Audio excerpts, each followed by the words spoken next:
Hi guys, this is Keshav Malpani. I welcome all of you to a very important session of 12 minutes to CLAT because I'm pretty sure that a lot of you have been waiting for this particular session कि हम procrastination से कैसे बचें because everybody who is a CLAT aspirant has this kind of a problem at some point in their preparation या फिर at every point in their preparation कि हम start ही नहीं कर पा रहे, इतना procrastination चल रहा है कि कल से कर लेंगे, अभी थोड़ी देर रील्स देख लेते हैं, थोड़ी देर नेटफ्लिक्स पे एक सीरीज पसंद आ गई है वो देख लेते हैं, दोस्तों से बात कर लेते हैं, उनके साथ बाहर चले जाते हैं, कुछ भी नहीं करते बट पढ़ाई नहीं करते हैं, कल से करेंगे। और प्रॉब्लम क्या होती है कि वो कल आ ही नहीं पाता है and as a result of this we are not able to score too well. Now in this particular session I will be able to help you understand as to why procrastination is, you could say, going to be really problematic. मेरे को पता है कि आप लोग अभी भी समझते हो वो बात। तो I will also help you understand as to how can you overcome this problem of procrastination और आप properly अपनी preparation को आगे बढ़ा पाओगे।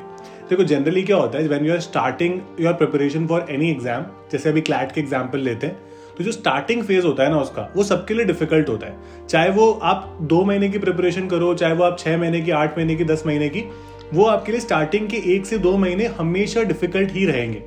Because what happens is when you start preparation during that phase आपको ज्यादा कुछ आता नहीं होता, तो आप कुछ भी प्रैक्टिस करो, आप किसी भी क्लास में चले जाओ, everything is new to you.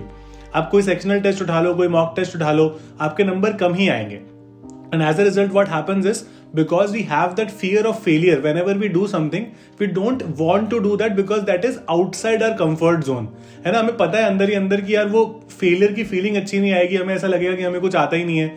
So the result of that, we are not able to do anything with respect to that, और हम उस चीज को टालते रहते हैं कि आगे कर लेंगे, आगे कर लेंगे। I think most of you would agree with me on this, right? So अगर ये वाली प्रॉब्लम्स आपके साथ है where you feel that you have a lot of distractions and because of which you're not able to particularly concentrate on CLAT, कभी school भी एक distraction आपका हो सकता है कि वहां पर बहुत ज़्यादा टाइम वेस्ट हो जाता है। तो जनरली डिस्ट्रैक्शन स्कूल, जैसे मैंने आपको बताया, सोशल मीडिया, इंस्टाग्राम जैसे हम बहुत यूज़ करते हैं, वो 15 से 30 सेकंड की रील्स को हम लोग 1-1, 2-2 घंटा देखते रहते हैं, स्क्रॉल करते रहते हैं, इतना टाइम वेस्ट हो जाता है, फिर हम डिसाइड करते हैं कल से पढ़ेंगे, राइट। उसके अलावा अगर हम देखो तो we talk to a lot of people here and there on WhatsApp, various other groups that we are a part of on Telegram and here and there, है ना। बहुत सारे लोग पूरे दिन अपनी गर्लफ्रेंड और बॉयफ्रेंड से लगे रहते हैं। कई लोग बोलेंगे कि नहीं सर ऐसा तो नहीं है, वो हमारे पास है ही नहीं, तो आप फिर शायद प्रॉब्ली कहीं इधर उधर स्कूल में या इधर उधर ट्राई कर रहे हो, है ना। वो भी एक बहुत टाइम वेस्टिंग चीज़ है जहाँ अपने दोस्तों के साथ फिर डिस्कशंस कर रहे हो चीज़ों के बारे में। So there are lot of ways in which you can waste a lot of time and we do waste a lot of time, जिसकी वजह से हमारा पढ़ाई के लिए जो एक्चुअल क्लैट प्रिपरेशन है उसके लिए टाइम बच ही नहीं पाता। So how to work that out is have a very simple schedule for yourself. आपको कभी भी कोई भी मेंटर अगर बोलता है ना कि तुम पूरे दिन सिर्फ क्लैट की पढ़ाई करो, that person is only be fooling you. मैं आपको एक बहुत सिंपल शेड्यूल बनाने को बोल रहा हूँ जिसपे एक बैलेंस्ड, यू कुड से, एक प्रॉपर आप क्रिएट कर पा रहे हो। फिर preparing for CLAT also, you are sleeping properly as well and there is time for entertainment also. कोई भी 8 से 10 महीने एक्सपेक्ट नहीं कर सकता किसी भी स्टूडेंट से एट योर एज पर्टिकुलरली कि वो सिर्फ पढ़ता जाए 8-10 महीने और कुछ भी ना करे। Very few people can manage to do that and I wouldn't suggest that also for CLAT. तो क्लैट में आप लोग क्या करोगे, जैसे मान लो आपने एक शेड्यूल बनाया जिसमें कुछ न्यूज़पेपर का टाइम रहेगा कि मैं इस टाइम न्यूज़पेपर पढ़ूंगा या पढ़ूंगी, या उसके बाद में आप कह सकते हो कि मेरी क्लासेस इस टाइम पर होती है जनरली, राइट। मेरे को प्रैक्टिस के लिए इतना टाइम चाहिए पर्टिकुलर सब्जेक्ट्स के लिए, मुझे मॉक टेस्ट करने हैं इन दिनों पे, तो आप उन चीज़ों के लिए ना अपने टाइम को बहुत ही प्रॉपरली सेटल्ड कर सकते हो। हम लोग क्या करते हैं कि पहले मजे कर लेते हैं, फिर जो थोड़ा सा टाइम बचता है उसमें पढ़ने की कोशिश करते हैं, बट मजे करने में इतना थक जाते हैं कि वो टाइम ही नहीं आ पाता। तो प्रायोरिटी आपको डेफिनेटली क्लैट को देनी पड़ेगी और उसके बाद में आप बाकी चीज़ों के लिए भी टाइम निकालो। आपको रील्स देखना अच्छा लगता है, रोज आधे घंटे का टाइमर लगाकर देखो रील्स, है ना। ऐसे मत करो कि आप मतलब उस चीज़ को बिल्कुल ही ना करो और एकदम एक्सट्रीम में चले जाओ। डू एवरीथिंग, बट आपको अपने जो सेंसेस है ना उनको कंट्रोल करना पड़ेगा, अपने माइंड को बहुत ज़्यादा कंट्रोल करना पड़ेगा कि आप देखो, सबको अभी तक ये समझ में आता है कि आपके लिए क्या सही है और क्या गलत है। इट्स जस्ट दैट कि वो जो गलत वाला पार्ट है ना वो बहुत आसान है करना, वो बड़ा अच्छा लगता है करना, राइट। तो हम वो करते ही रहते हैं। तो I think it makes more sense to try and concentrate on this preparation. आपकी स्कूल प्रिपरेशन अगर इसमें ऑब्स्टेकल बन रही है, make your school 3 to 4 days a week only. आप 1 या 2 दिन की जो भी आप जितने भी आपका स्कूल डेज होते हैं उसकी छुट्टी ले सकते हो और 3 से 4 दिन ही स्कूल जाओ, ताकि आपको हफ्ते में 3 से 4 दिन जो भी आपके बचेंगे वो आपको एक्स्ट्रा मिल सके, ताकि आप उसको पूरे दिन प्रॉपरली प्लान कर सको। सी मैं काफ़ी सारे बच्चों को देखता हूँ, काफ़ी सारे क्लैट एस्पिरेंट्स को देखता हूँ, who are really motivated in the sense कि वो बहुत सारी इंस्टाग्राम पर इधर उधर फोटोज वगैरह डालते हैं अपने पेरेंट्स के साथ, है ना, कि मतलब अलग अलग चीज़ें लिखते हैं which shows a lot of respect that they have for their parents. And I think that would be true for a lot of us that we want to change the scenario that is there in our house, and that can be changed by could say become financially more sound, because कई बार होता है कि हम पर वो responsibility होती है that we want to make that change, we want to be that change, right. तो वो चेंज सिर्फ स्टोरीज डाल के नहीं बनेगा, बिकॉज वो तो बहुत ही आसान है, that is the easiest thing to do. If you make some effort, because हमारा एप्लीकेशन बहुत जीरो होता है उन चीज़ों का, तो जब तक हम एफर्ट ही नहीं करेंगे तब तक how can we expect to reach something. हमारे 2 मॉक टेस्ट में नंबर कम आ जाते हैं, तीसरे दिन हम पढ़ना ही छोड़ देते हैं. ये हम नहीं कर सकते. If we keep doing that it is going to create more and more problems for us. See, you have to understand you will definitely get low scores and for months on months you may get low scores, but that doesn't mean कि आपका CLAT clear नहीं होगा. अगर आप अपनी weaknesses को hit कर रहे हो, अपने पॉइंट समझ रहे हो कि कहाँ कहाँ आपकी गलती है. जैसे मैं आपको बोल रहा हूँ कि अपने डिस्ट्रैक्शंस को आइडेंटिफाई करो, उसको कम करने की कोशिश करो या फिर उसको खत्म करने की कोशिश करो अगर आपको लगता है कि ये बिल्कुल ही अवॉइडेबल है. वैसे ही अपनी वीकनेसेस को ढूंढो कि आपकी इंग्लिश अच्छी नहीं है, आपकी मैथ्स खराब है.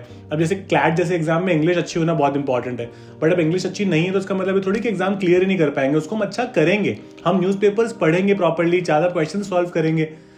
मैंने आपको जनरली कई बार ही अपने सेशंस में बताया कि अगर आप नीट या IIT वगैरह करते हो ना, तो वो स्टूडेंट बहुत पहले से कर रहे हैं, 6 स्टैंडर्ड से 8 स्टैंडर्ड से शुरू करते हैं प्रिपरेशन. क्लैट की प्रिपरेशन अगर आप लास्ट के 8 महीने में भी शुरू करते हो, 6 महीने में भी शुरू करते हो, 12 महीने में शुरू करते हो, it is very much doable for an average student also. It doesn't matter आपने स्कूल में कितने ग्रेड्स लाए हैं, आपने कैसा किया स्कूल में, उसका कोई मैटर ही नहीं है यहाँ पे. All that matters is how much are you willing to put that effort consistently on a daily basis. अपने आप को ये प्रॉमिस करो, ऐसा कभी भी नहीं होगा कि मैं ना प्रैक्टिस करूँ, right. I will not practice a particular question. तो try to make sure that this a certain principle that you abide by. You make sure that your dreams along with your parents dream are fulfilled by you. वो effort करने से होगी. वो सिर्फ एक intention हमारा अच्छा है तो वो इंटेंशन तो बहुत लोगों का अच्छा है ना, तो उससे तो कुछ होगा नहीं. तो ये थोड़ा सा क्रूअल वर्ल्ड है, यहाँ पर हमको थोड़ा सा खुद के लिए सोचना पड़ेगा. आप सोचो, आप 6 से 8 महीने की प्रिपरेशन करके you will go to one of the best law colleges in the country, you will become some of the best lawyers in the country, one of the most polished person you could just see around yourself. Isn't that enough inspiration, I would say, or you could say an incentive to work hard for CLAT? So this is one exam that you've chosen for yourself. Work hard for it. क्योंकि क्या होता है जब exam में कई बार ऐसा भी होता है कि आप बहुत मेहनत करते हो, रिजल्ट हमारे हिसाब से नहीं आता. कई सारे स्टूडेंट्स के साथ ये होता है, बट ना वो स्टूडेंट्स भी खुद को ब्लेम नहीं करते, बिकॉज उनको पता होता है, उनके पेरेंट्स को भी पता होता है कि इसने मेहनत पूरी की थी, राइट. लेकिन जब हमारा रिजल्ट खराब आता है और हमको कहीं ना कहीं पता होता है कि मेहनत भी नहीं की थी हमने, that is a huge guilt that we take हमेशा हमारे साथ. फिर हम सोचते हैं कि नहीं, एग्जाम ही हमारे लिए नहीं था, हम तो करियर ही चेंज कर लेते हैं. That is because we did not work hard enough, right. तो अगर आप मेहनत करोगे, everybody including your mentors, your parents will be there for you, all your friends will be there for you, but मेहनत आपके हाथ में at the end of the day. मैं हमेशा से बोलता हूँ, even if you are an average student, you don't have to be an extraordinary student for this exam. Consistency की रिक्वायरमेंट है. ये पॉसिबिलिटी है कि कोई एक चीज़ को 4 घंटे में कर सकता है और आपको करने में 6 घंटे लग जाएंगे, तो आपको 6 घंटे देने पड़ेंगे बस. ये एग्जाम की रिक्वायरमेंट है. तो अगर हम ज़्यादा प्रोक्रेस्टिनेट कर रहे हो चीज़ों को, तो try to understand that it is only going to make matters difficult for you, क्योंकि जितना लेट स्टार्ट करोगे उतना डिफिकल्ट होगा, राइट. तो try doing that, try having a simple schedule for yourself, जैसे मैंने आपको बताया, और उसको रिलीजियसली फॉलो करो every day, 1 day at a time लेके चलो. आपको पूरे हफ्ते पूरे महीने के शेड्यूल पर सोचना ही नहीं है, आज क्या कर रहे हैं इस पर सोचना है, और थोड़ा अपनी बॉडी से आलस को खत्म करना है. कई बार लोग योगा और मेडिटेशन ट्राई करते हैं. अगर आपको वो ट्राई करना है तो you can try that as well, जिसमें 10 से 15 मिनट बस.